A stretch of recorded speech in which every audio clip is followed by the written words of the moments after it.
Côté gauche qui centre, mais Clément intervient. Clément qui récupère le contrôle du ballon, qui trouve Parison. Et Parison va pouvoir remonter avec l'appui de Mertz. Mertz-Tiba, Parison, c'est trop court. Et finalement, long coup de botte en avant vers Renier. Renier qui se saisit du ballon. Attention, est-ce qu'il y a une faute là? Renier qui est intervenu devant le numéro 15. C'était Jean-Baptiste Payen.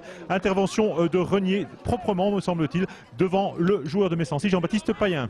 6 mètres pour Étienne Ponsin, long dégagement vers le grand Maxime Gouman qui gagne son duel de la tête, qui écarte vers Payen. Payen qui cherche un appui, il le trouve en la personne d'Aurélien Collot qui a débordé. C'est bien joué de la part de Collot, il devrait centrer. Voilà qui est fait vers le second poteau et c'est le but Coquimeri. Magnifique but Collot pour la tête de Coquimeri. 9 minutes de jeu. Le superbe débordement, on le revoit d'Aurélien Collot. Le centre parfait vers le second poteau où Anthony Coquimeri était seul et inscrit le premier but de cette partie. Superbe travail de Collot pour la tête du petit Coquimeri oublié au second poteau. 1-0 pour Messancy qui lance ce match au sommet. Gouman qui est à la lutte avec Pierrot. Finalement, le ballon reste frélangeois avec une longue ouverture de Mertz vers Tiba. Tiba, mais Ponsin qui sort bien au pied. Bonne sortie d'Étienne Ponsin. Coup franc pour Collot qui rate un peu son dégagement. Le ballon est récupéré aussitôt par Frélange avec Tiba, mais Pirlo qui travaille et récupère. Berkane qui va chercher un partenaire. Il va écarter le jeu. Il le trouve, Pirlo directement, c'est bien joué pour Payen qui passe, qui va pouvoir centrer, attention vers le second poteau, oui, le deuxième but et c'est Coquimeri encore, mais le ballon a été dévié dans son camp par un défenseur de Frélange.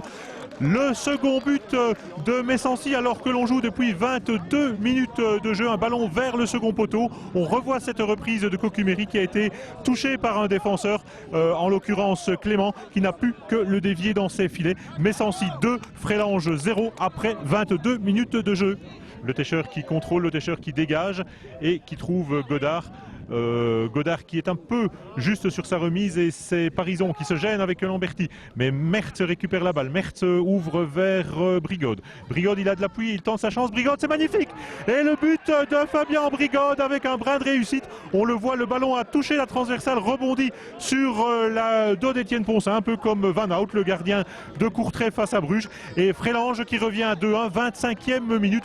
Le but de Brigode avec l'aide du montant et du gardien. Coup franc bien placé pour Frélange à 25 mètres du but. Le capitaine Fabien Mertz qui va s'en charger. Voilà Mertz qui prend son élan à ras de sol. Le ballon revient vers Tiba et vers Brigode. Brigode ou l'occasion. L'arrêt d'Étienne Ponsin, tel un gardien de mini-foot. Il sauve du pied devant Brigode. Nouveau coup de coin pour Messancy avec toujours Pirlo. Pirlo vers le second poteau. Il y a Gouman de la tête directement dans les bras de Renier. Belle parade de Renier. Palmerini qui jongle, qui garde le contrôle du ballon, qui résiste à l'attaque de Parison, qui a trouvé Gleaner, un bon centre de Gleaner, une balle chaude devant Renier qui a été bousculé, je pense, oui. L'arbitre fait signe. Brigode avec Collot, Brigode qui cherche Joris, mais c'est Berkane avec Gouman qui a bien alerté là. Palmerini côté gauche, il y a un peu d'espace sur ce flanc avec Palmerini qui rentre dans le jeu, Palmerini qui frappe, et belle frappe de Palmerini qui a été déviée au départ. Ça donnera un coup de coin pour Messancy. Charlier au coup franc pour une longue balle vers Mertz, Mertz qui récupère le ballon. Attention, il cherche un partenaire côté droit. La balle directement vers Parison. Est-ce qu'il y a faute?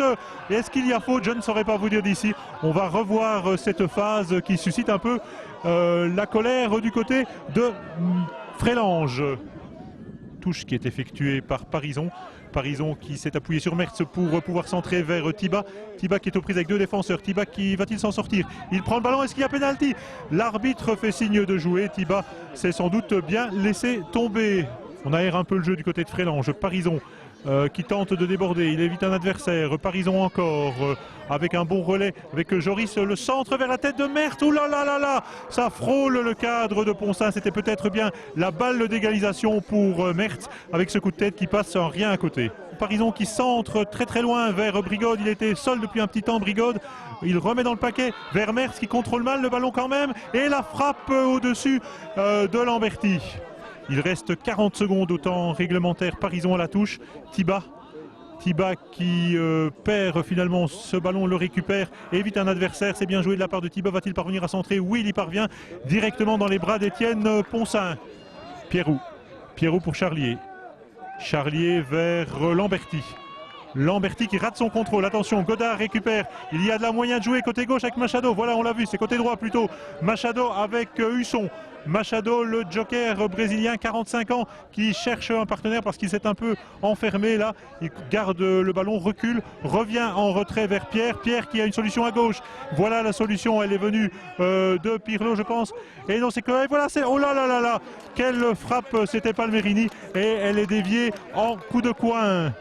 Avec Husson qui est sorti de position. Husson qui a Brigode sur le côté gauche. Brigode face à Colo. Brigode qui fait le grand pont sur Colo. Attention, le petit pont plutôt. Il centre. Attention, la balle d'égalisation. Et Poncin qui sauve. Poncin qui sauve devant Joris cette balle d'égalisation. Dernier coup de coin pour Frélange vers le second poteau. Tiba de la tête. Et le coup de botte. Et c'est terminé. Terminé, victoire de Messancy, 2-1. Messancy qui inflige à Frélange sa deuxième défaite et qui revient à 3 points du leader dans cette division 2A qui est définitivement relancée après ce succès messancéen, dû en partie à une bien meilleure entame de match des hommes de Mario Machado. Voilà Messancy donc qui revient à 3 points de Frélange.